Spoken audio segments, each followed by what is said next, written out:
Hi everyone, it's John Mitchell. In this video we're going to look at the management skills, which is the next point in the study design. It's important to note that there are specific skills listed in the study design that you must know. You're more than welcome to learn others outside of that as well, or on top of that, but you must know the ones that are listed in the study design, which is what we'll go through in the next two videos. So the management skills are the abilities that managers use to help them achieve the required objectives.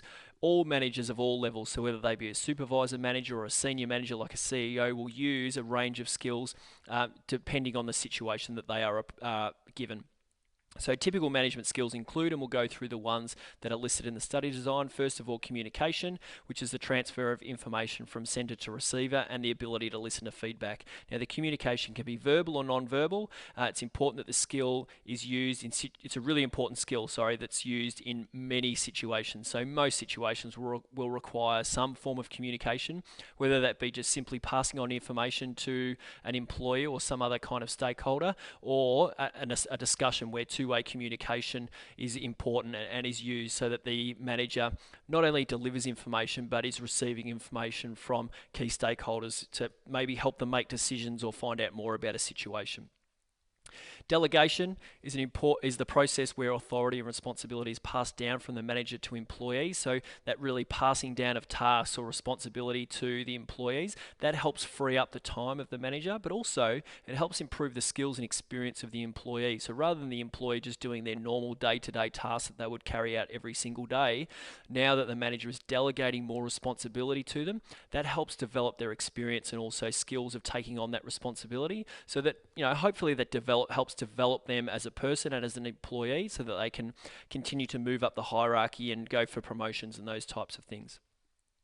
Planning is the ability to set objectives and detail the ways of achieving those objectives. There's three levels of planning. First of all, strategic, which is your long-term goals, that sort of set plans for 3 to 5 years.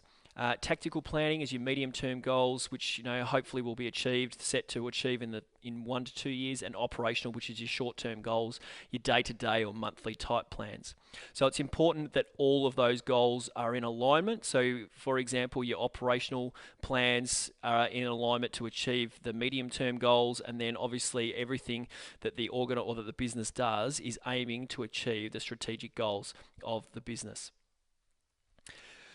You must also know a planning process, and a common planning process. There's no specific process listed in the study design. However, a common planning process is to go through this acronym, so SADIM. First of all, just think a manager would first of all set the objective. If a plan is to set objective and work out ways to achieve it, the first thing is to do is set the objective on what they're aiming to achieve. Then we can analyze the environments and gather information via a SWOT analysis. So look at the internal strengths and weaknesses of the business, but also some opportunities that they can take advantage of and any threats that they may need to avoid. Once the manager is armed with that information, they can start to develop some alternatives or some possible strategies that would help them achieve the set objective that they've set in step one. Once they've analysed those and decided on which alternative is the best, then they can implement that particular alternative or implement the plan and put it into action. Once it's put into action, it needs to be monitored and evaluated to see whether it is actually achieving the set objective. And if it is, that's great. If not, then they need to take corrective action wherever necessary. So that's the first 3 skills that we're going to go through in this video. We'll go on to some more in the next video. And always remember, for questions, activities, and to find out more about our SAC and exam preparation lectures, then come on over to teachingbubble.com.